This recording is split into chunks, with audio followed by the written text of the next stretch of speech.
Jacques Beau, bonjour. Bonjour. Vous souhaitez revenir sur l'évolution de la guerre en Ukraine, 2 ans juste après le déclenchement de l'opération militaire spéciale. Lancée à l'été 2023, la contre-offensive ukrainienne a été un échec sur toute la ligne. Les Ukrainiens semblent avoir désormais adopté une stratégie défensive. Pourtant, les forces russes continuent d'avancer pas à pas, notamment à Avdiivka. Quelle est votre lecture de la situation sur le terrain? Les Ukrainiens auront-ils les capacités de se défendre? Alors, la situation est au niveau stratégique, les Russes ont la même posture qu'il y a une année et demie, c'est-à-dire que leur but n'est pas de prendre du territoire, leur but est d'affaiblir les forces russes, les forces ukrainiennes, tout simplement.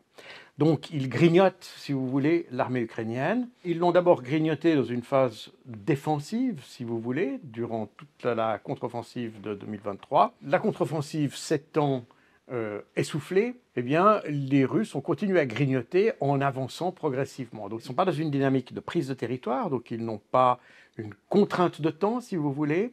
Leur objectif, c'est vraiment de grignoter les troupes, de laisser venir les Ukrainiens, d'avancer un petit peu pour les grignoter au fur et à mesure. Et c'est exactement ce qui s'est passé dans la ville d'Avdiivka. Actuellement, d'ailleurs, Avdiivka a été prise il y a maintenant quelques semaines et on a les Russes qui avancent lentement mais sûrement en grignotant à peu près tout ce qui est sur leur chemin, en fait. Et les Ukrainiens qui doivent, si vous voulez, contrer cette avance, eh bien, envoient leurs troupes, les troupes encore valides, sur place. Et malheureusement, il se passe un petit peu on est un petit peu dans le même scénario qu'à Bakhmout, il y a une année et demie. Voilà, on est exactement dans la même situation. De nouveau, l'appréciation des Occidentaux a toujours été que les Russes voulaient prendre du territoire.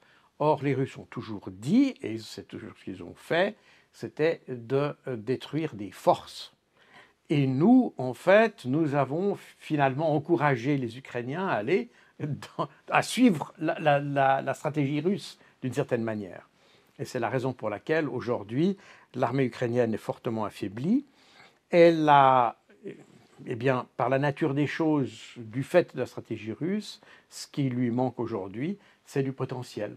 C'est tout simplement le potentiel humain, dans un premier temps, parce qu'il a été grignoté, pour ne pas dire ce que les Russes appelaient en 2000, ce qu'ils avaient appelé en 2022 moudre. Donc les troupes ukrainiennes ont été moulues, littéralement, mais probablement physiquement aussi, d'ailleurs, d'une certaine manière. Et donc, on a des troupes qui s'affaiblissent au fur et à mesure du temps, dont le matériel s'affaiblit également dans leur quantité. Donc l'armée ukrainienne a perdu sa configuration de février 2022. Elle l'a perdue en mai-juin 2022.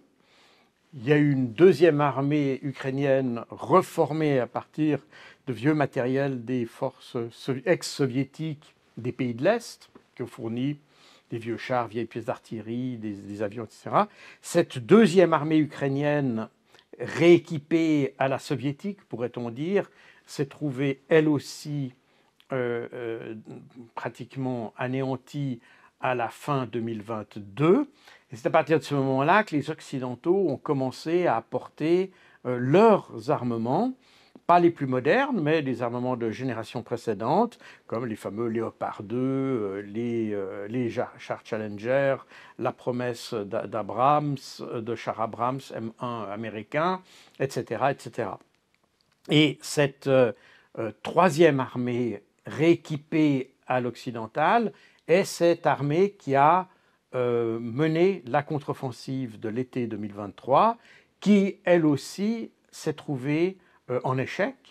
Et par conséquent, aujourd'hui, on a une armée ukrainienne qui est composée de restants de ces trois armées précédentes, donc les vieux matériels qu'elle avait en février, les matériels soviétiques reçus entre mai ou juin 2022 et décembre 2022, et puis un matériel occidental qui date en moyenne des années 80-90. donc qui n'est pas le plus récent. Et donc tous ces matériels se côtoient, sans réelle possibilité d'intégration opérationnelle d'ailleurs, et souvent même pas, sans possibilité d'intégration dans les structures de conduite, je parle de conduite numérique bien entendu, ça devient très, très compliqué. Donc les Ukrainiens sont vraiment avec une armée qui résiste, mais qui n'est pas équipée pour résister de la manière la plus efficace. Et donc le résultat est que le front s'enfonce, et s'enfonce depuis ces dernières semaines, je dirais qu'il s'enfonce toujours plus rapidement. C'est la raison pour laquelle aujourd'hui on trouve dans les états-majors occidentaux, quand je dis état-major, ce n'est pas seulement les états-majors militaires, mais les états-majors politiques surtout, eh bien on est un peu en mode panique d'une certaine manière, parce qu'on constate que tous les efforts consentis jusqu'à présent sont en fait voués à l'échec. Et c'est pour ça qu'on est actuellement dans une phase de fuite en avant quelque part. Les pays occidentaux sont persuadés que la Russie va envahir toute l'Ukraine et que même si on ne se réarme pas, si on n'envoie pas des troupes en Ukraine, elle envahirait les pays européens. Comme j'ai dit, les résultats et l'avance rapide des forces russes ces dernières semaines ont vraiment déclenché un vent de panique en Occident. Ce vent de panique s'est traduit de deux manières. Aux États-Unis, les Américains commencent à constater que la chose est perdue. Les Américains, je pense, l'ont constaté bien avant les Européens. Je pense que dès la fin 2022, les Américains, je pense, n'ont pas eu énormément d'espoir que la Russie puisse être vaincue. Et dès la fin 2022, ils ont commencé à inciter l'Ukraine à négocier. Et c'est Zelensky lui-même qui, pour résister à ces pressions et surtout pour satisfaire une partie de l'opinion d'extrême droite ukrainienne, il s'est interdit à lui-même de négocier. Mais les Américains essayent de le pousser à le faire encore aujourd'hui. Et les Américains ont donc joué le jeu, mais un peu à contre-cœur, de fournir des armes jusqu'à cette contre-offensive, enfin pas seulement jusqu'à cette contre-offensive de 2023, également après, mais on voit que les quantités fournies, les types d'armes fournies montrent que les Américains ont de moins en moins d'enthousiasme à soutenir l'Ukraine. Et aujourd'hui, on voit que cet enthousiasme est vraiment retombé. On voit qu'au Sénat américain, lors du récent vote pour un nouveau package d'aide à l'Ukraine, eh bien, la grande majorité des républicains s'est abstenue, ou enfin, a plutôt refusé de suivre les demandes de nouveaux packages. Et on voit que les Américains pensent qu'aujourd'hui, ça ne sert à rien, il faut changer de stratégie. Et aux États-Unis, il y a deux stratégies qui prévalaient, ou qui existent, voilà, il faut dire ça comme ça. Deux stratégies qui existent concernant la Russie. Donc il faut savoir que pour les Américains, l'objectif principal, c'est la Chine. Ça a toujours été la Chine. La question est, à partir du moment où on a comme objectif la Chine, comment est-ce qu'on traite la Russie? Parce qu'on s'imagine, à juste titre d'ailleurs, que la Russie et la Chine pourraient former un bloc. Donc il y a deux manières de lutter contre la formation de ce bloc. La première, c'est d'affaiblir la Russie et de faire en sorte qu'elle ne soit plus en mesure de renforcer la Chine. Et puis la deuxième manière, c'est de se raccommoder d'une certaine manière avec la Russie, de la prendre de notre côté, de façon à ce que priver la Chine de ce soutien. Alors, dans un premier temps, ce qui a prévalu, c'est l'idée qu'il fallait affaiblir la Russie. Et au sein de l'administration Biden, on retrouve ces deux tendances, d'ailleurs, ces deux axes stratégiques, si vous voulez, par rapport à la Russie. Et l'axe affaiblissement de la Russie, c'est l'axe qui est porté par le secrétaire d'État Anthony Blinken, Victoria Nuland, etc. C'est des gens qui, historiquement, sont très portés, pour des raisons peut-être aussi un peu familiales d'ailleurs, sont très portés contre la Russie. Et c'est cette tendance-là qui cherche à affaiblir la Russie. Mais il existe les autres tendances. L'autre tendance, c'est de se rapprocher. C'était la tendance Trump, d'ailleurs. C'est la tendance Trump. Trump n'aime pas la Russie, mais son objectif étant la Chine, il pense qu'il vaut mieux avoir la Russie de son côté que de la laisser avec la Chine. C'est un peu.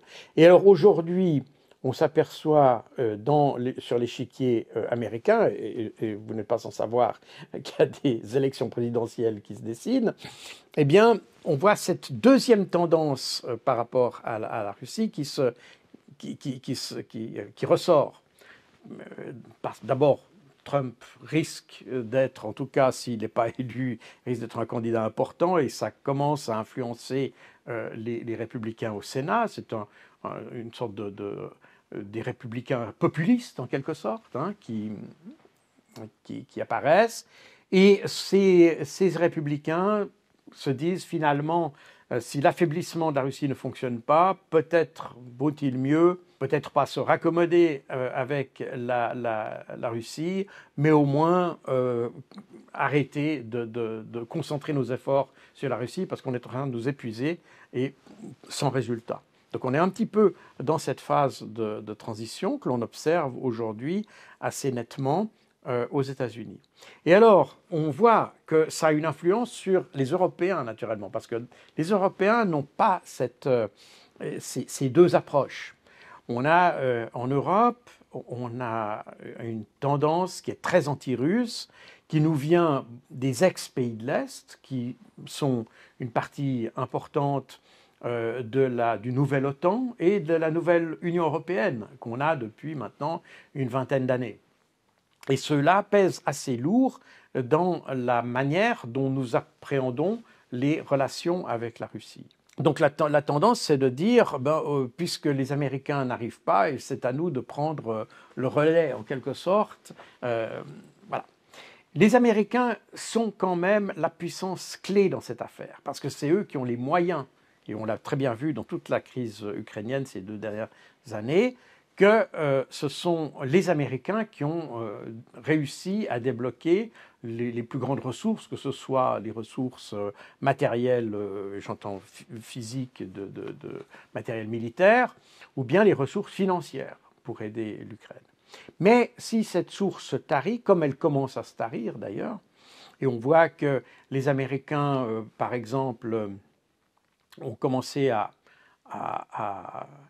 ils ont dit qu'ils ne soutiendraient pas l'effort logistique, par exemple, pour les chars et pour l'artillerie, parce qu'ils n'ont pas de moyens pour le faire. Et maintenant, les moyens, ils ont déjà dépensé trop de moyens pour l'Ukraine, et ils veulent concentrer ce qui leur reste, et le potentiel qui leur reste, pour la Chine, parce qu'ils ont toujours dans l'idée qu'il y a la possibilité d'un affrontement avec la Chine.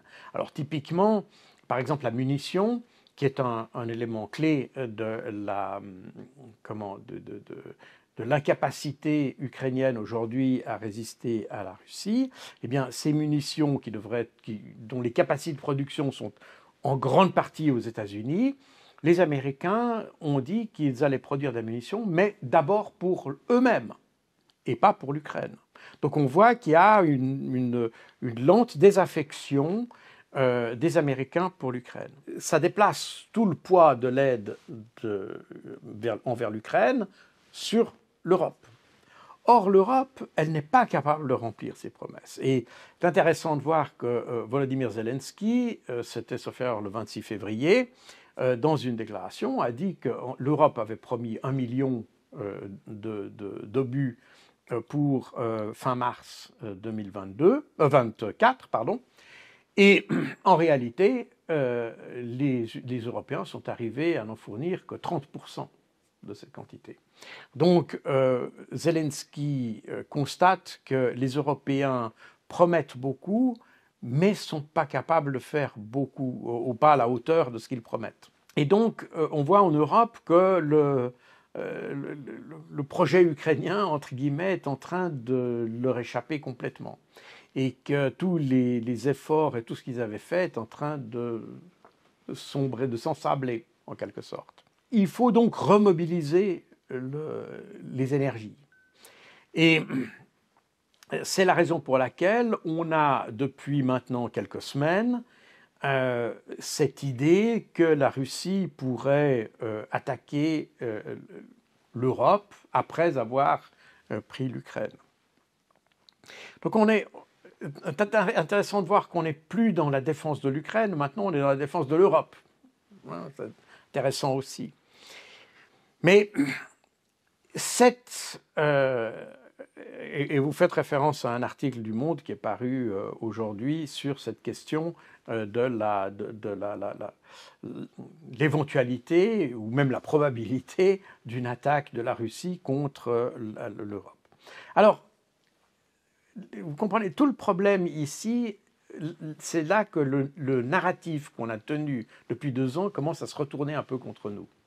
Certes, il faut mobiliser les bonnes volontés en Europe. Donc, on essaye de peindre le diable sur la muraille pour dire, voilà, on a un ennemi, il faut maintenant se mobiliser, refaire notre économie militaire, notre économie de guerre, etc. Beaucoup, d'ailleurs, en France, parlent d'entrer en économie de guerre. Je n'ai pas l'impression qu'ils savent exactement ce que signifie cette expression, mais ils le donnent quand même. Et puis, l'idée étant de vaincre un peu les doutes qui commencent à émerger sur la question ukrainienne. Mais pour faire passer ce message, évidemment, on est obligé de faire croire que la Russie a des ambitions européennes.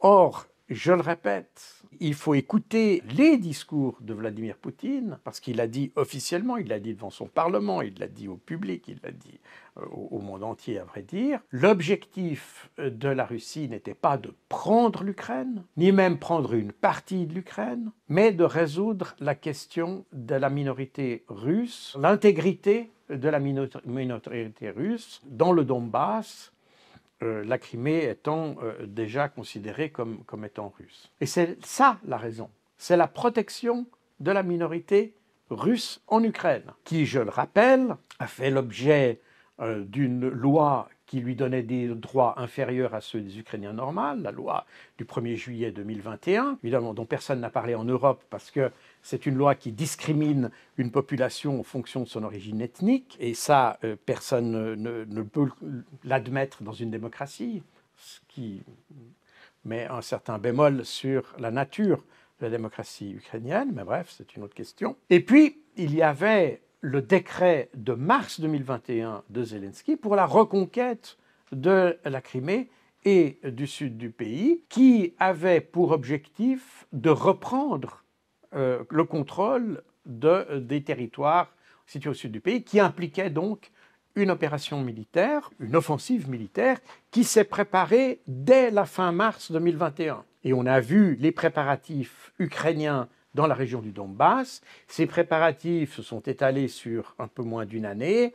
C'est la raison pour laquelle, d'ailleurs, du côté russe de la frontière, enfin la frontière russo-ukrainienne, les Russes, par ailleurs, se sont préparés à l'éventualité de cette offensive ukrainienne. C'est la raison de la montée en puissance des forces russes à partir de début avril 2021. Et puis, en février 2022, mi-février 2022, alors que les Ukrainiens commencent à s'engager dans le lancement de leur offensive contre le Donbass, les Russes accélèrent le mouvement, reconnaissent les 2 républiques de Donetsk et de Lugansk, de façon à ce que ces républiques puissent faire une demande d'aide à la Russie, et c'est cette demande d'aide qui a incité la Russie à intervenir en Ukraine. Alors, on peut dire que c'est un prétexte, on peut dire que c'est un montage, on peut parfaitement le dire. Toujours est-il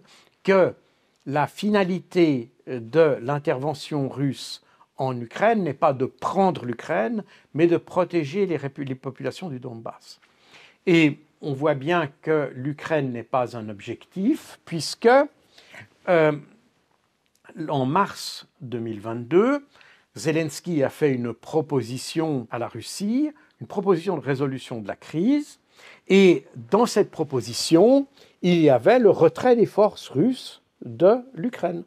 Et les Russes étaient d'accord de retirer leurs forces d'Ukraine, en échange de la neutralité de l'Ukraine, évidemment. Ils ont fait monter un petit peu leurs enchères, puisqu'ils occupaient à ce moment-là quand même une grande partie de 4 oblasts de l'Ukraine, et par conséquent, ils ont fait monter les enchères. D'ailleurs, j'ai évoqué, c'est d'ailleurs intéressant de voir que j'ai évoqué cette proposition ukrainienne dans mon ouvrage Opération Z, donc en octobre 2022. Aucun média n'en a parlé. Puis finalement, en 2023, aucun média occidental. Mais les médias ukrainiens en avaient parlé. Et d'ailleurs, dans mon livre, je cite des sources ukrainiennes. Et finalement, cette proposition ukrainienne est ressortie, déterrée, pourrait-on dire, par des politiciens ukrainiens à la fin 2023. Et aujourd'hui, enfin il y a quelques jours maintenant, vous avez un article dans le Wall Street Journal qui détaille cet accord dont j'avais déjà parlé il y a 1 année et demie. Donc on voit que les Occidentaux ont finalement mis sous le tapis cet accord parce qu'ils voulaient entretenir finalement le conflit, parce que le but à ce moment-là était d'affaiblir la Russie et de continuer à faire croire que la Russie voulait occuper l'Ukraine. Mais le traité qui était en gestation, qui finalement a été retiré à la demande de Boris Johnson, enfin pas à la demande de... Cette proposition de Zelensky a été retirée en échange du soutien politique et militaire des Américains et des Britanniques. Et ça, on le sait, puisque c'était d'ailleurs en avril 2022, c'est Ukrainska Pravda qui disait, qui écrivait que les Britanniques étaient intervenus pour faire retirer cet accord et que les Occidentaux étaient le principal obstacle à la paix. Les Occidentaux, principal obstacle à la paix. Ça qui est intéressant, et c'était déjà en avril 2022. Donc, aujourd'hui, on est dans une situation où l'Ukraine se fait littéralement enfoncer, et aujourd'hui, les gens se disent, mais finalement, si on avait accepté, si on avait laissé Zelensky faire sa proposition en mars 2022, eh bien, l'Ukraine serait beaucoup mieux placée.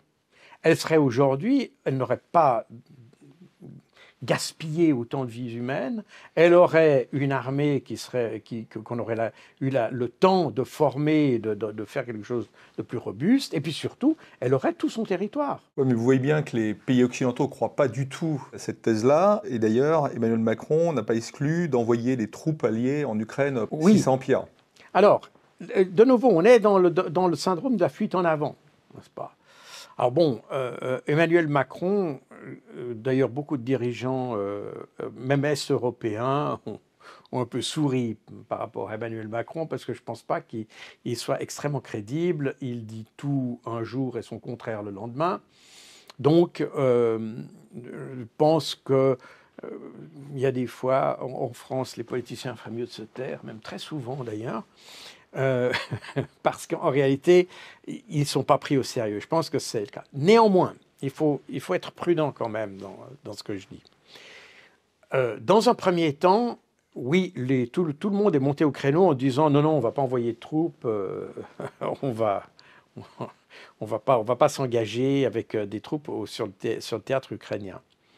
Et pratiquement tous les pays, y compris l'OTAN, ont contredit ce qu'avait dit Macron. Mais après quelques jours, et on le voit aujourd'hui d'ailleurs, aujourd'hui vous avez quand même des pays qui diraient oui, mais finalement ça pourrait être une idée, Donc, n'est-ce pas, le problème est qu'on ne voit pas comment se sortir de ce conflit sans entrer en négociation. Or, les Européens, les Américains seraient plus prêts à entrer en négociation avec la Russie.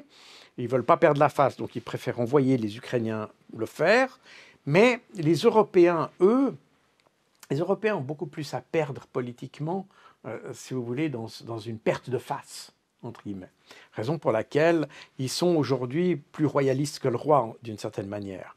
Mais c'est déjà le cas depuis longtemps, hein. Vous savez, beaucoup de sanctions qui ont été adoptées par les Occidentaux, et notamment par l'Union européenne, c'est les sanctions qui ont été prises contre l'avis des Américains. sur les produits pétroliers, etc. Les Américains étaient opposés, contrairement à ce qu'on croit. Et d'ailleurs, c'est intéressant parce qu'aujourd'hui, vous avez beaucoup de gens, notamment dans la droite en France en particulier, qui disent les Américains voulaient nous affaiblir. Je ne pense pas que les Américains voulaient affaiblir l'Europe. Je pense qu'ils voulaient affaiblir la Russie, peu importe si ça coûte à des Européens. Je pense que c'est un peu ça. On est des dommages collatéraux pour les Américains, mais pas des cibles. Je pense que cette distinction est importante. Mais pour revenir à la proposition de Macron, aujourd'hui, il y a des pays qui disent oui, c'est peut-être possible. Et surtout, ce qui s'est passé, c'est peut-être la raison principale pour laquelle les pays européens sont fâchés contre Macron, c'est que la déclaration de Macron de mettre des troupes en Ukraine finalement les a forcés à révéler qu'ils avaient déjà des troupes en Ukraine. Et ça, c'est le point important. Et ça n'est pas beaucoup paru dans la presse française, mais Olaf Scholz a dit, parce que vous savez qu'en Allemagne, il y a un débat qui en principe est clos, puisque le Parlement a décidé de ne pas envoyer des missiles Taurus, mais ces missiles Taurus restent, on les évoque toujours. Je pense qu'il y a certains pays qui font pression sur les Allemands pour qu'ils les envoient, parce que c'est des missiles qui ont une très grande portée et qui permettraient de toucher le territoire russe plus profondément. Les Allemands s'y refusent. Et Olaf Scholz a déclaré très récemment « Nous ne voulons pas envoyer des missiles Taurus parce que ça impliquerait que nous ayons des troupes sur place pour manipuler ces missiles, pour la manutention de ces missiles, mais aussi pour les programmer et le ciblage. » Et Olaf Scholz a ajouté « comme le font les Britanniques et les Français ». Donc ça veut dire que la France, et c'est intéressant parce que ce n'est pas apparu dans les médias français, mais en réalité la France, selon Olaf Scholz, a des personnels qui sont engagés en Ukraine pour cibler les cibles. Donc quand vous avez des missiles Scalp ou Storm Shadow qui arrivent à Belgorod, c'est-à-dire sur des villages civils, parce que ce n'est pas un objectif militaire, Belgorod, c'est un objectif purement civil, quand vous avez des missiles de croisière Scalp ou Storm Shadow qui arrivent là, eh bien le ciblage a été fait soit par des Britanniques, soit par des Français. Donc on est déjà co-belligérant. La France est co-belligérante en Ukraine. Et c'est important de le dire parce que je pense que les citoyens ne se rendent pas vraiment compte de ce qui se passe. Quand on a évoqué la question de la livraison d'armes, et puis on a dit oui, mais le fait de livrer des armes ne signifie pas qu'on est co-belligérant. C'est vrai. Si vous fournissez des fusils au Sri Lanka, et puis que le Sri Lanka est en guerre, vous n'êtes pas co-belligérant, vous avez fourni l'armée, ça c'est une chose. Le problème est un petit peu différent lorsque vous vous intégrez à la chaîne logistique qui gère ces armes sur place. Et c'est exactement ce qui se passe en Ukraine. Certes, les armes qu'on aurait fournies à l'Ukraine, disons, il y a 4 ans, et puis qui seraient utilisées aujourd'hui, n'impliquent pas une co-belligérance. Mais quand l'année passée, vous fournissez des obusiers automoteurs César ou bien des AMX-10 dont vous assurez les réparations, vous avez en fait des ateliers qui sont à la frontière polonaise. Quand vous avez un César qui est abîmé, où il faut remplacer le tube, on retire la pièce de l'autre côté de la frontière, on la remet sur place et on la remet dans le site. Là, vous faites partie de la logistique. La France est partie intégrante de la chaîne logistique, même si cette logistique s'étend au-delà de la frontière ukrainienne. Donc il y a une co-belligérance. Et cette co-belligérance, elle s'étend d'autant plus si vous êtes là pour aider au pointage de ces armes et au ciblage des armes. Quand vous fournissez le renseignement nécessaire au ciblage, vous êtes un co-belligérant. C'est vous qui désignez les cibles, c'est vous qui donnez les coordonnées. Vous êtes un co-belligérant. Rappelez-vous cet incident à Kharkov, il y a quelques semaines, où un obus était tombé sur un hôtel, tuant quelques dizaines de militaires étrangers, dont, alors, le chiffre maintenant je ne l'ai plus en tête, mais on avait dit quelque chose comme 60 Français. On ne sait pas exactement qui étaient ces Français. Les autorités russes avaient parlé de mercenaires, et la France a dit qu'elle n'avait pas de mercenaires en Ukraine. Alors bon, on joue sur les mots en réalité, parce que le terme de mercenaire peut très bien s'appliquer aux volontaires étrangers qui travaillent au profit ou qui combattent au profit de l'armée ukrainienne. Mais il y a un autre bruit qui a circulé à cette époque-là, c'est qu'une partie du personnel français qui a été touché dans cet hôtel était en fait du personnel qui aidait à la mise en œuvre des missiles antiaériens fournis par la France. Donc on est dans la même situation, si vous voulez, que pour les Storm Shadow ou les Scalp, plus exactement. Le Scalp est dans la version française du Storm Shadow, où on a envoyé un matériel extrêmement sophistiqué qui nécessite une expertise que les Ukrainiens ne sont pas en mesure de créer en quelques semaines. Par conséquent, il a fallu donner des conseillers qui sont liés à ces systèmes d'armes pour les mettre en œuvre. Et en fait, il semble qu'une partie, en tout cas, des personnels français qui ont été tués, alors effectivement, on n'était pas des mercenaires, comme a dit Macron. Il a dit on n'a pas de mercenaires en Ukraine. C'est probablement factuellement vrai. Mais il n'a pas précisé que ça pouvait être probablement du personnel français qui met en œuvre les matériels qu'on fournit. C'est la même chose d'ailleurs que les missiles Patriotes. Les missiles Patriotes fournis à l'Ukraine sont des systèmes d'armes qui sont aussi extrêmement complexes, qui nécessitent un travail d'équipe.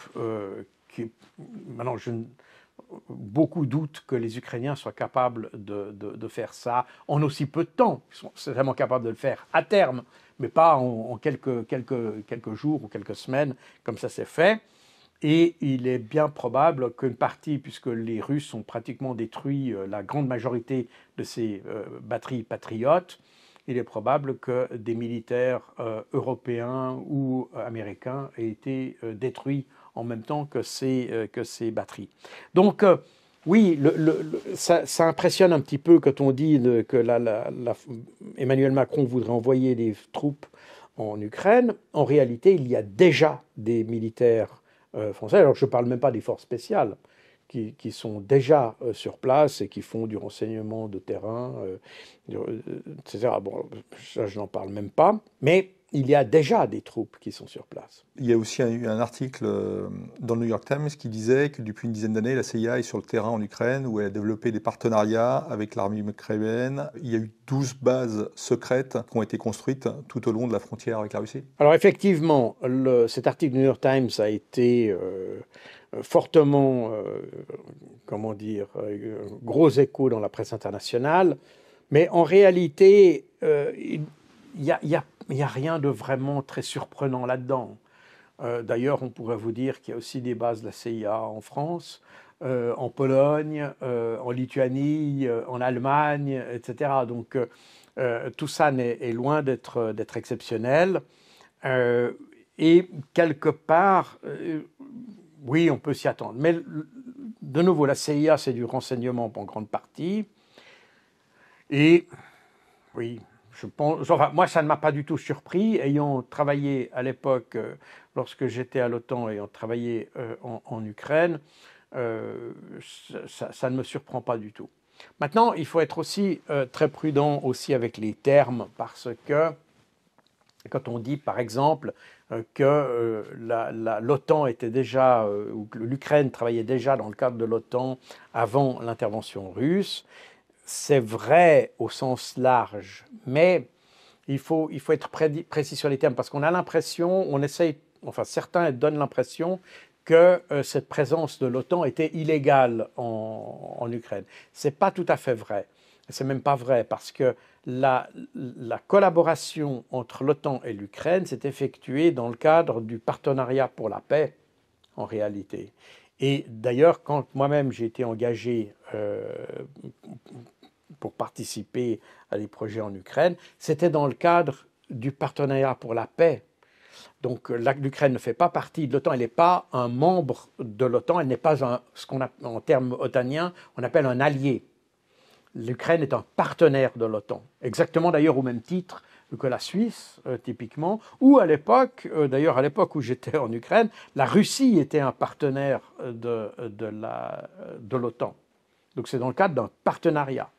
Et ce partenariat prévoit effectivement une aide à la formation, une aide à l'organisation des forces, etc. Donc ça c'est. Donc on est, oui, c'est l'OTAN au sens large, mais on n'est pas dans une présence illégale de l'OTAN. Je pense qu'il est important de le préciser. Donc, à l'annonce de la possibilité d'envoi des troupes françaises en Ukraine, le président russe, qui a réagi à ces déclarations de Macron, a averti jeudi les Occidentaux d'une menace réelle de guerre nucléaire en cas d'escalade du conflit en Ukraine. Du point de vue russe, il faut comprendre que la présence de membres de l'OTAN en Ukraine, ou de combattants, ou de forces militaires de l'OTAN dans une situation de guerre, est effectivement un potentiel d'escalade.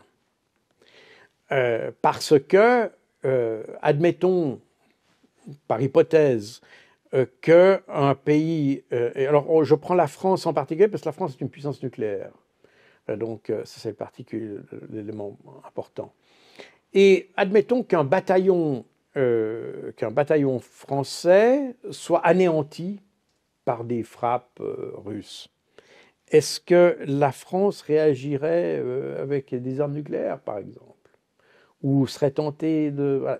Donc il y a un potentiel d'escalade à envoyer des gens sur le terrain. C'est d'ailleurs pour ça que les Américains sont beaucoup plus réticents à cette idée d'envoyer des troupes. Et d'ailleurs, beaucoup de commentateurs ont constaté que les promesses ou déclarations, plus exactement, de Macron sonnent un petit peu vides parce que on voit bien que les capacités des pays occidentaux, des pays européens, pardon, dans le cadre d'un conflit en Ukraine, ces moyens sont extrêmement limités. Et sans un appui matériel, logistique matériel logistique américain, les Européens n'ont pas les capacités d'affronter la Russie. En plus, il y a un phénomène supplémentaire, c'est le phénomène effectivement nucléaire. Parce que, admettons par exemple que des Polonais participent au combat en Ukraine et que des avions militaires polonais attaquent des forces russes, ou même sur le territoire russe, et que la Russie réplique avec des missiles qui détruisent une base polonaise. Est-ce que les Américains interviendront avec des armes nucléaires? Est-ce que les Américains interviendraient, tout simplement? Vous voyez? Donc on voit bien que les pays occidentaux ne constituent pas en eux-mêmes une capacité de dissuasion suffisante pour répondre à la capacité russe qui est beaucoup plus importante.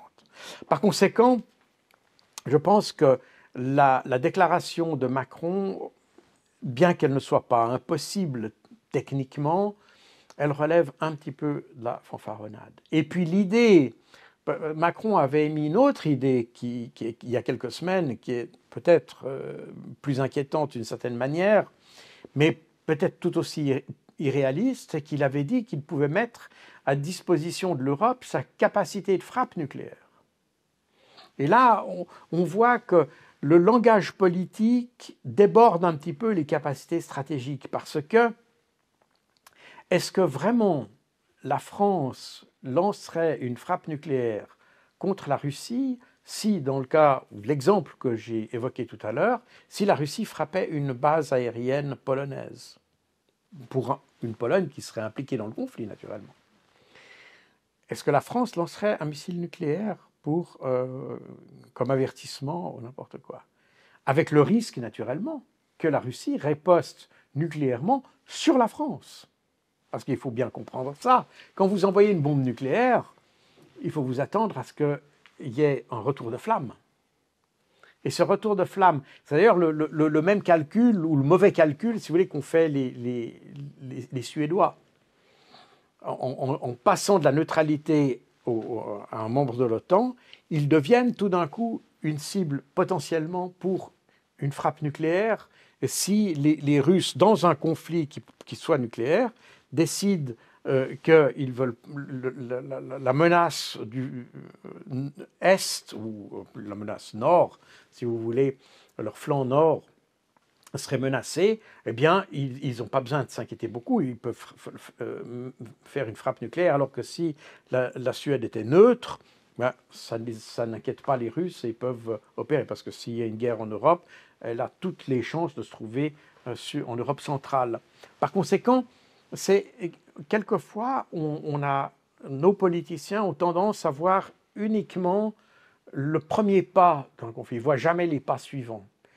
C'est des joueurs d'échecs qui ne voient que le premier coup, alors que le vrai joueur d'échecs, il voit déjà les 8 coups suivants.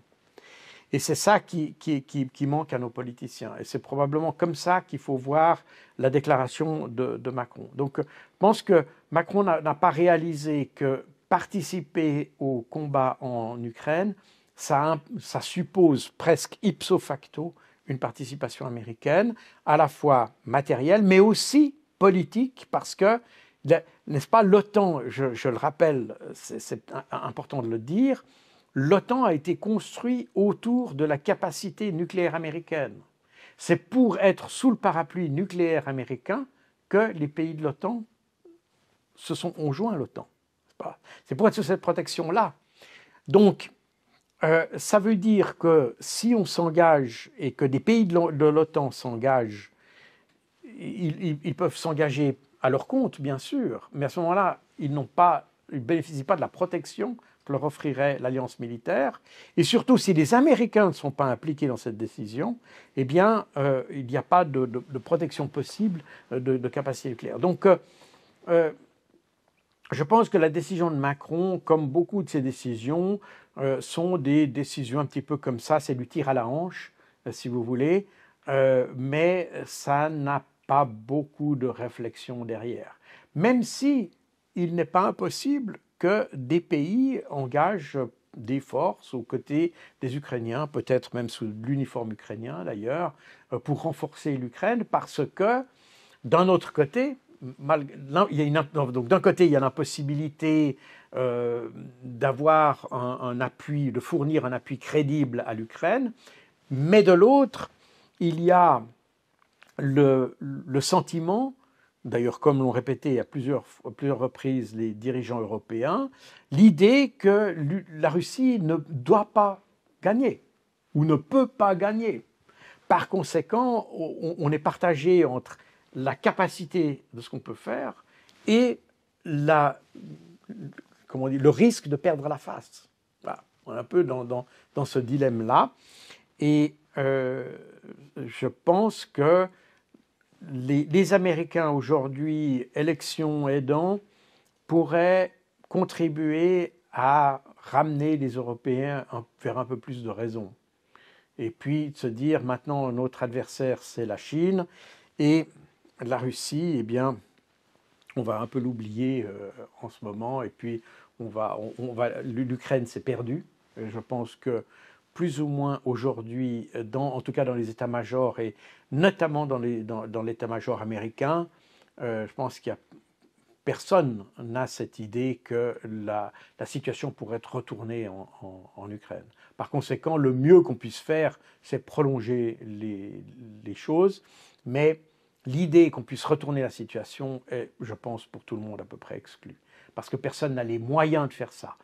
Les Ukrainiens ne peuvent pas le faire sans l'aide occidentale, et l'aide occidentale est insuffisante pour assurer à l'Ukraine un retournement de situation. Donc vous confirmez, vous pensez que les états-majors américains ou même militaires français pensent que la Russie n'a pas l'intention d'envahir l'Europe? Les états-majors français, je ne peux pas dire, parce que quand j'entends des généraux s'exprimer, des généraux français, je me demande parfois si on appartient à la même planète, mais je pense que les Américains ont une vision plus réaliste de ce qui se passe. Ils ont une vision plus réaliste des raisons pour lesquelles la Russie est intervenue, et qu'elle est intervenue vraiment pour un problème russo-ukrainien, et non pas pour étendre son territoire. Alors, il y a la rhétorique politique qui dit qu'ils veulent reconstituer l'Union soviétique, l'empire des tsars ou que sais-je, mais dans la réalité, on s'aperçoit bien que rien ne montre ça. N'est-ce pas?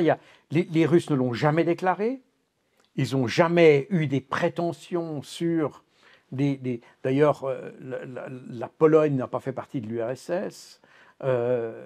Pourquoi attaquer l'Europe? Et cette possibilité a été évoquée, d'ailleurs, je l'ai entendu récemment dans une audition de la Commission des Affaires étrangères du Sénat français, avec d'ailleurs 3 experts qui nous racontaient à peu près ce qu'on retrouve dans n'importe quel journal, donc ça n'a pas beaucoup d'intérêt. Mais ce qui est intéressant, c'est qu'on a évoqué l'idée que la Russie puisse attaquer l'Europe, mais sur l'ensemble de cette audition, qui a duré 2 heures, en tout cas c'est la durée qu'elle a sur YouTube, jamais on a réfléchi à quels pourraient être les objectifs de la Russie. Admettons même que la Russie veuille reconstituer à terme l'Union soviétique. Admettons. Pourquoi? Dans quel but?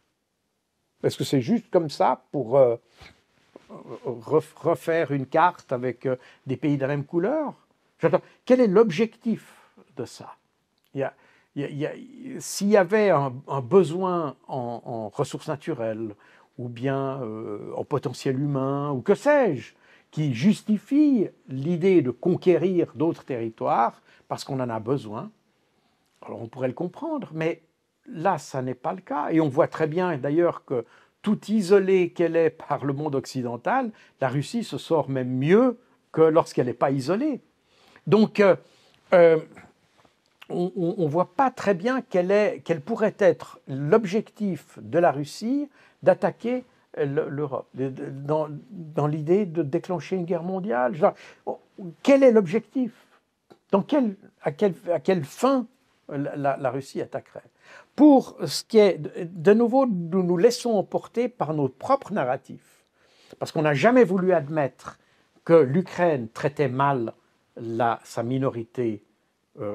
minorités, parce que, à part ça, les Russes sont intervenus parce que la minorité russe est la plus importante et qu'elle était particulièrement visée par une possible offensive, une probable offensive, ou même très probable offensive ukrainienne. Mais il y a d'autres minorités aussi. Pourquoi les Hongrois sont si critiques à l'égard de l'Ukraine? C'est parce que leur propre minorité, enfin pas leur propre minorité, mais la minorité hongroise d'Ukraine est elle aussi en proie à des exactions par le gouvernement ukrainien. Et c'est la raison pour laquelle Viktor Orban, alors de nouveau, on essaye toujours de cataloguer les gens, de les mettre sous l'étiquette d'extrémistes ou extrême droite, gauche ou que sais-je. Mais le fait est qu'en réalité, Viktor Orban défend les intérêts de sa minorité ou de la minorité hongroise d'Ukraine, qui lui a demandé de l'aide. Parce qu'ils ont une proximité, ils sont à la frontière, ils se connaissent, c'est de la famille, etc. Donc ces gens se connaissent exactement comme du côté russe, d'ailleurs. La Transnistrie aussi a demandé récemment d'être sous la protection russe. Alors, la Transnistrie a également fait cette demande à la Russie, mais là, on est dans une situation un peu plus compliquée. D'ailleurs, les Russes ont toujours dit que ça n'entrait pour l'instant pas en ligne de compte, n'est-ce pas? Ça pourrait entrer en ligne de compte si... la guerre se prolongeant, la Russie continuant à avancer en Ukraine, avance non plus dans le secteur nord-est du pays, dans la région du Donbass, enfin du haut du Donbass ou de Kharkov, qui ne fait pas partie du Donbass, mais bref, dans cette région. Mais il se pourrait aussi que la Russie progresse dans le sud et le sud-ouest du pays, donc vers Odessa, etc. Et à ce moment-là, dans le cas d'une progression vers la ville d'Odessa, par exemple, eh bien, on est à une encablure de la Transnistrie et on pourrait très bien imaginer à ce moment-là quelque chose. Mais je pense que les Russes n'ont pas l'intention, d'ailleurs comme ils n'avaient pas l'intention d'annexer les deux républiques du Donbass, n'est-ce pas? Cette décision est tombée à la mi-février 2022, après des années de refus, parce que les Russes voyaient la solution du Donbass comme une solution politique qui avait été signée et contresignée par l'Ukraine, les républiques du Donbass, et contresignée par l'Allemagne, la France et la Russie par ailleurs. Et ça devait fournir le cadre légal de la solution pour le Donbass. C'est parce que les Occidentaux ont refusé d'appliquer ce cadre-là qu'on est arrivé à la guerre. Pour la Transnistrie, c'est la même chose. Les Russes vont privilégier une solution politique et jusqu'à maintenant, ils n'ont jamais dit qu'ils voulaient s'attaquer à la Moldavie ou à la Transnistrie pas s'attaquer à la Transnistrie, mais s'attaquer à la Moldavie qui officiellement comprend la Transnistrie. Et donc, on en est là. Les Russes n'ont pas du tout cette intention, a priori. Et donc, n'est-ce pas, nous, Occidentaux, nous persuadons d'un mauvais narratif pour justifier ensuite nos actions. Et finalement, on est pris dans notre propre jeu, et c'est exactement ce qui se passe aujourd'hui à propos de la question d'une éventuelle attaque en Europe. Les Russes n'ont aucune intention de prendre toute l'Ukraine. Ils l'ont déclaré à plusieurs reprises.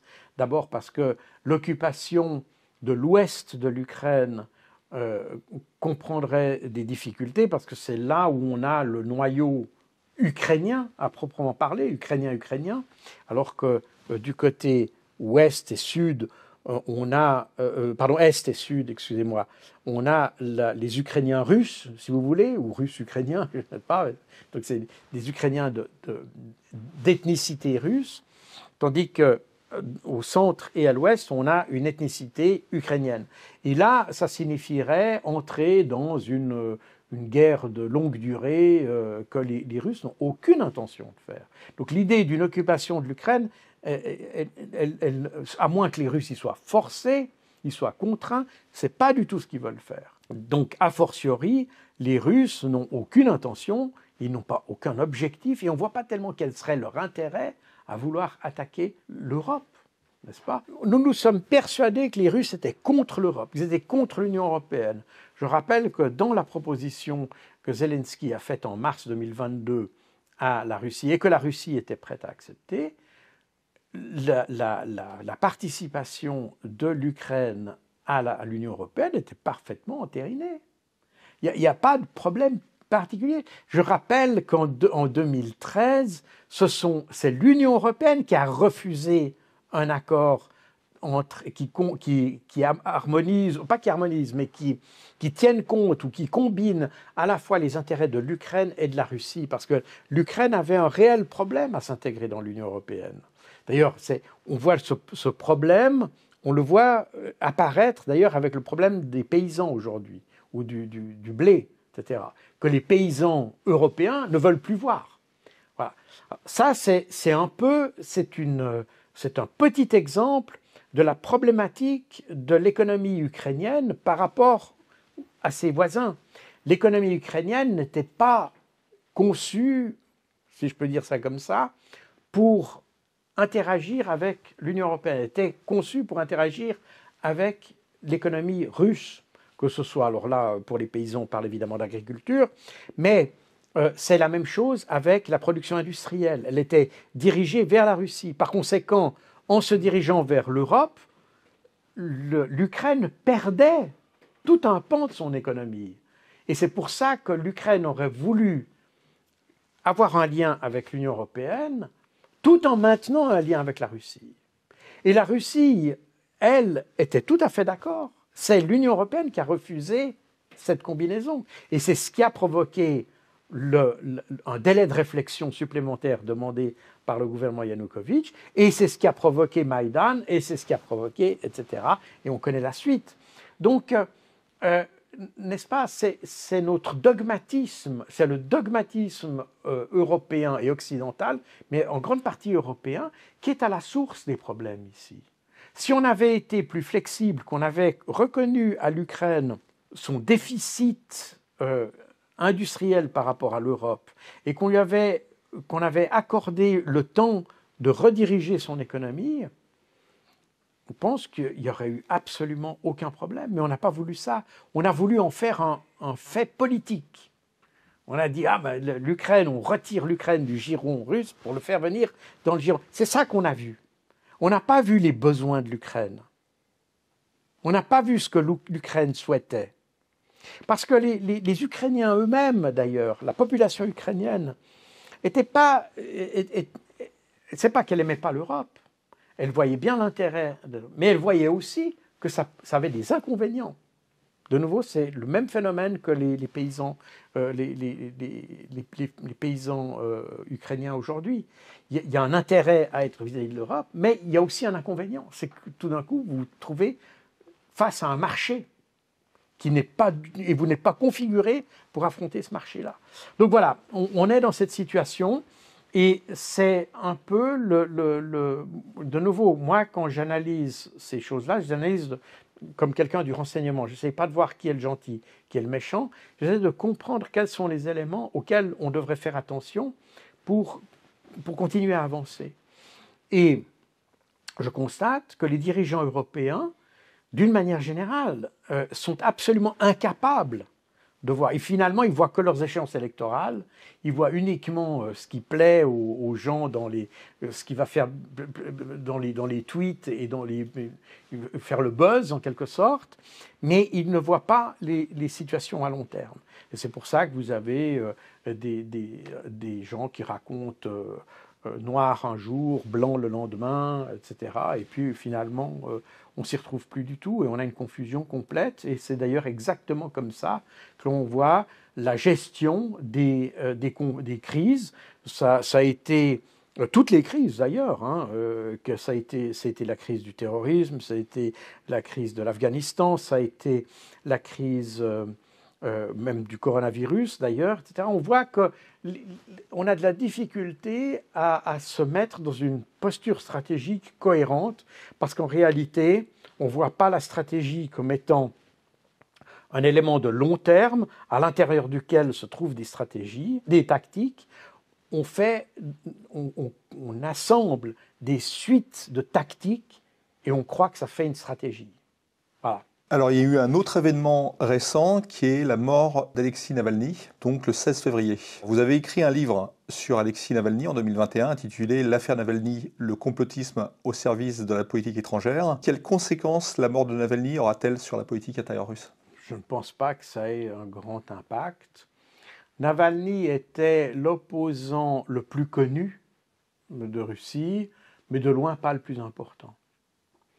Alors on peut discuter sur la nature de l'opposition qu'il y a en Russie. Il y a des vraies, des fausses oppositions. Enfin, tout le monde a sa théorie là-dessus. Bon, quand vous voyez des pays comme la Suisse, alors on ne va pas comparer la Suisse et la Russie, mais quand même, quand vous regardez la Suisse, vous n'avez pas vraiment d'opposition non plus. Ou en tout cas, elle n'est pas comme en France. En France, on est toujours dans les extrêmes en France, d'une manière ou d'une autre. Même le centre est extrême d'une certaine manière. Pas seulement d'une certaine manière, d'ailleurs, il est extrême. Il y a une émotionnalité dans la politique, on vocifère, on hurle. C'est une politique de basse-cour quelque part. Ça, vous ne le voyez pas en Allemagne, vous ne le voyez pas en Suisse, vous ne le voyez pas dans d'autres pays, où l'opposition est plus... comment dire, ça ne veut pas dire qu'elle est moins efficace, mais elle est moins bruyante, elle est moins vociférante. Voilà. C'est la même chose que vous avez en Russie. Donc ça ne veut pas dire qu'il n'y a pas d'opposition, mais elle n'a pas la même configuration qu'en France. Voilà. Donc Navalny faisait partie de cette opposition qui est très minoritaire. D'ailleurs, le mouvement ou les mouvements auxquels a appartenu Navalny, parce qu'il n'a jamais réussi à avoir la masse critique pour former un parti. Ça, c'est important. Et ses partisans sont des gens qui vont de l'extrême gauche à l'extrême droite. Il n'y a pas de... c'est un populiste au sens premier du terme. Vous voyez, c'est c'est pas quelqu'un qui a un programme politique, par exemple. D'ailleurs, nulle part vous voyez le programme politique de Navalny. C'est pas quelqu'un il s'est battu, ou il a dit se battre pour la corruption. D'ailleurs, à part ça, la raison pour laquelle il a été enfermé ou en prison, c'est pour une raison de corruption d'ailleurs, donc ou d'usurpation de position officielle, si vous voulez, où il était d'ailleurs que complice. C'est son frère qui était le vrai coupable, d'ailleurs, il faut le préciser. Mais en gros, on n'a pas un politicien.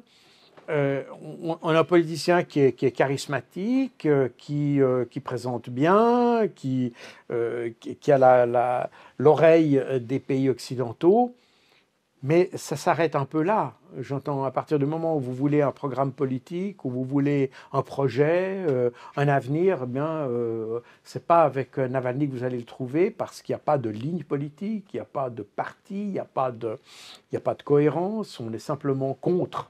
Voilà. C'est une sorte de, et je ne veux pas faire un mauvais procès aux Gilets jaunes, mais c'est un petit peu une sorte de gilet jaune, comme encore que je pense que les revendications des Gilets jaunes en France étaient plus légitimes que les revendications de Navalny, qui étaient parfois extrêmement extrémistes, dans tous les sens du terme. Donc, je ne pense pas que ça va changer quoi que ce soit à la politique intérieure.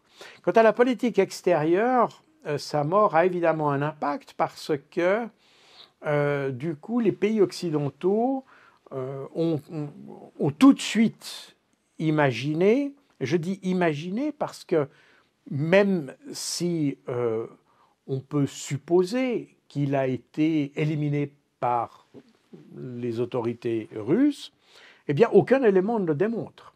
Baser une politique étrangère, déclencher des sanctions, etc., simplement sur le sentiment qu'on a, me semble être pas du tout conforme à ce qu'on appelle l'état de droit dans nos pays. L'état de droit signifie qu'on a des bases objectives pour agir, et puis que ce qui se passe dans un pays, d'ailleurs, si on était si à cheval sur la manière dont on traitait les prisonniers, probablement que la Suisse n'adresserait plus la parole à la France, probablement qu'elle n'adresserait plus la parole aux Américains, probablement qu'on ne parlerait plus aux Britanniques pour leur traitement de Julian Assange, probablement qu'on ne parlerait plus à l'Ukraine pour leur traitement de Gonzalo Lira, qui est mort en prison il y a quelques semaines aussi, et qui était un Américain d'ailleurs, basé en Ukraine, et qui sur son tweet et les réseaux sociaux commentait la situation qu'il observait autour de lui. Il habitait à Kharkov, puis il s'est fait arrêter par le SBU. Ils l'ont relâché, on ne sait pas trop pourquoi avant de le reprendre, mais dans la courte période où il a été relâché, il a quelques heures avant d'être repris par le SBU, il a déclaré « Si je suis mis en prison, je mourrai en prison ». Il l'a dit tel quel, et il est mort en prison.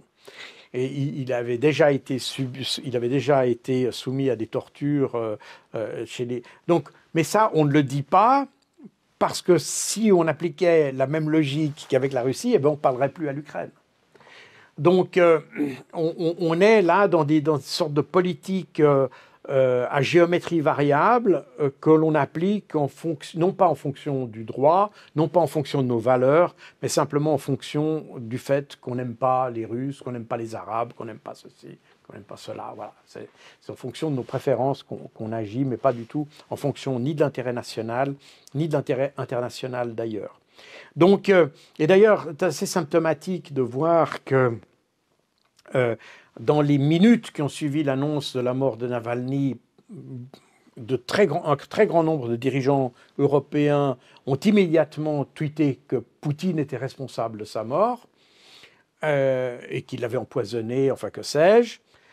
Et il y a quelques jours, une semaine plus tard, le chef du renseignement militaire ukrainien, Kirilo Budanov, a déclaré qu'il ne fallait pas se faire d'illusions. Navalny était mort de mort naturelle en prison.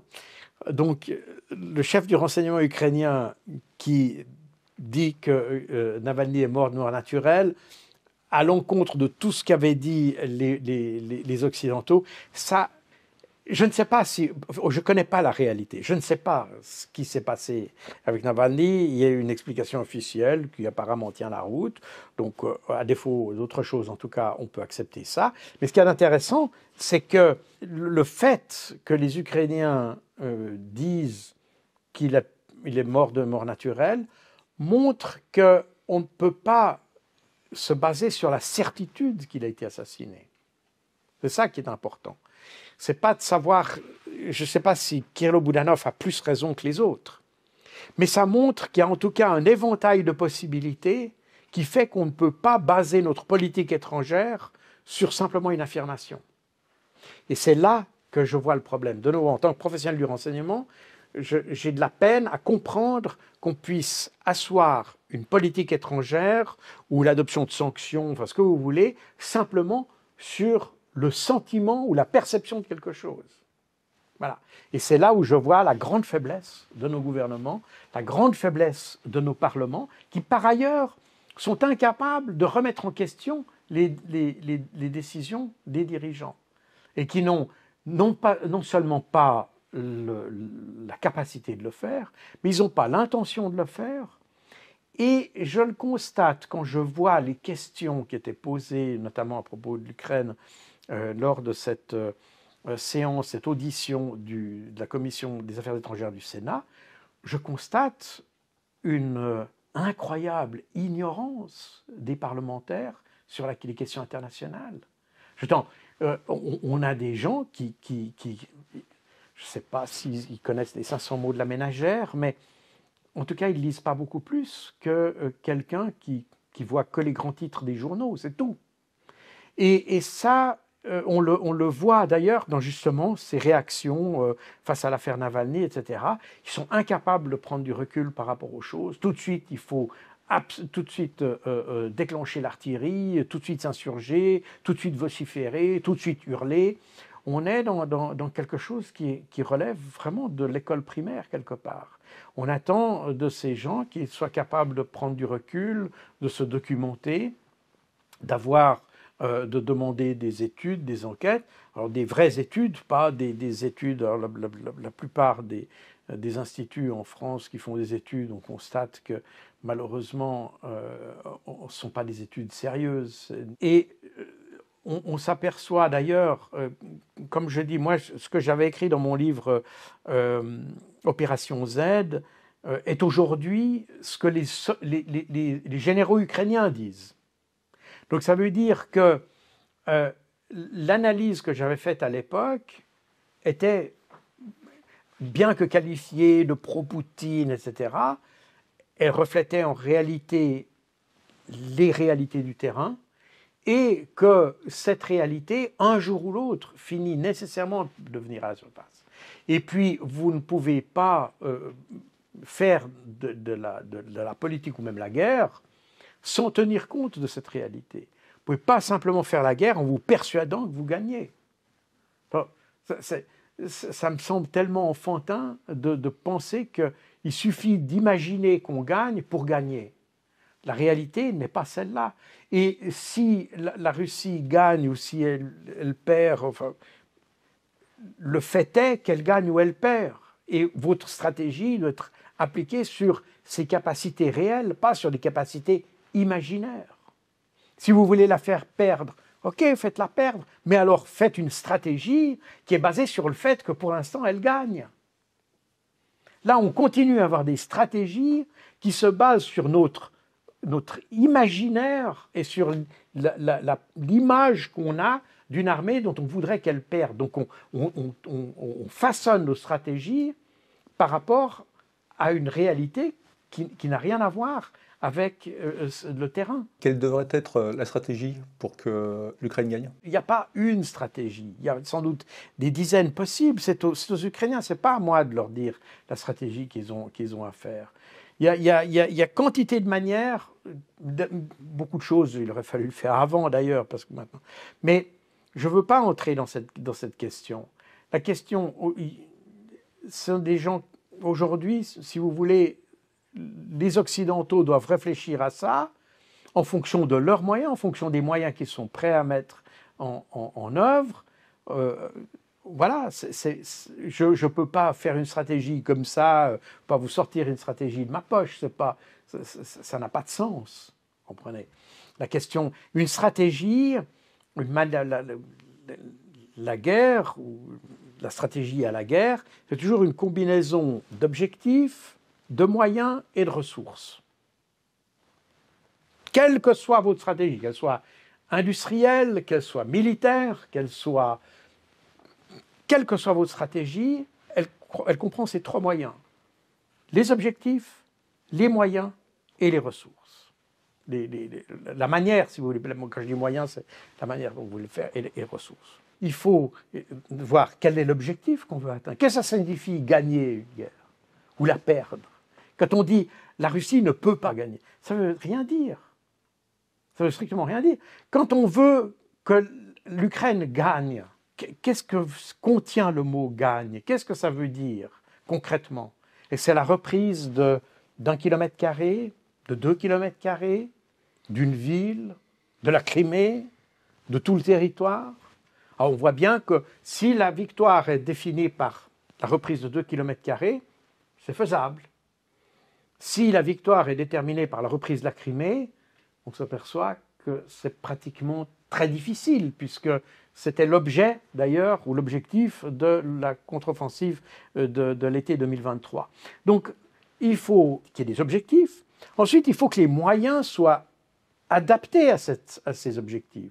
Si vous voulez reprendre la Crimée, mais il ne suffit pas d'envoyer 40 léopards. De nouveau, si vous me demandez maintenant une stratégie, la question est absurde en réalité. Que sommes-nous prêts à donner? Et on voit qu'on est prêt à donner sans doute beaucoup, mais on est capable de donner peu. Et je rappelle ce qu'a dit Zelensky, où il a reproché aux Européens de lui avoir promis 1 million d'obus, mais n'en avoir fourni que 30% en une année. Donc on voit bien qu'on a tendance en Europe à avoir les yeux plus gros que le ventre. Et on fait du macronisme d'une certaine manière.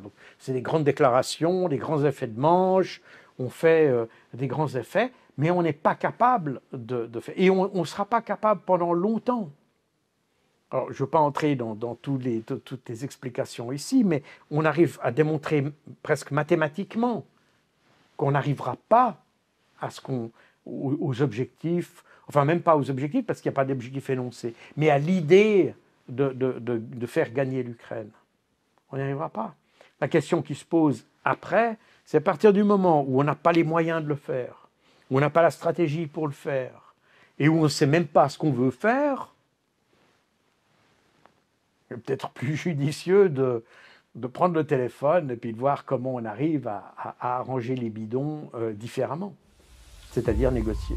Je vous remercie, Jacques Beau. Je rappelle que vous êtes l'auteur du livre « L'art de la guerre russe, comment l'Occident a conduit l'Ukraine à l'échec » aux éditions Macmillan. Merci bien.